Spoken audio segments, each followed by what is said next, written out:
మా అమ్మని చూడ్డానికి పోయినా కదా, నేను పోయేసరికి మా అన్న వదినే మా అమ్మను ఇంట్లోకెళ్ళి గెంటెత్తారు. ఏమైంది, ఎందుకు ఇట్లా చేస్తుర్రంటే, మీ అమ్మ ఏం సంపాదించిందని ఏం ఇచ్చిందని మీ అమ్మని పోషించాలి, అందుకే అనాథాశ్రమంలో ఇష్టానికి తీసుకుపోతున్నామని మా వదినే ఇష్టం ఉన్నట్టు మాట్లాడింది. మా వదిన అన్ని మాట్లాడుతున్నా కూడా మా అన్న నోరు తెరిచి ఒక్క మాట కూడా మాట్లాడలేదు.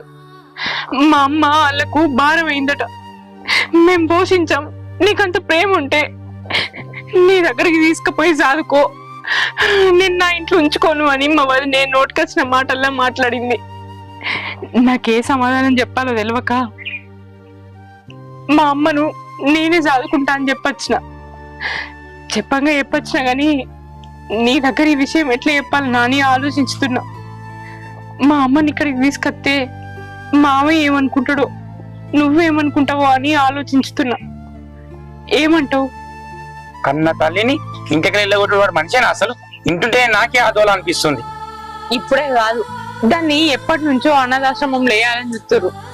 ఎందుకంటే అందరి లెక్క మా అమ్మ మా వదినేను కోడలు లెక్క ఇవ్వలేదు, కన్న బిడ్డ లెక్క చూసింది.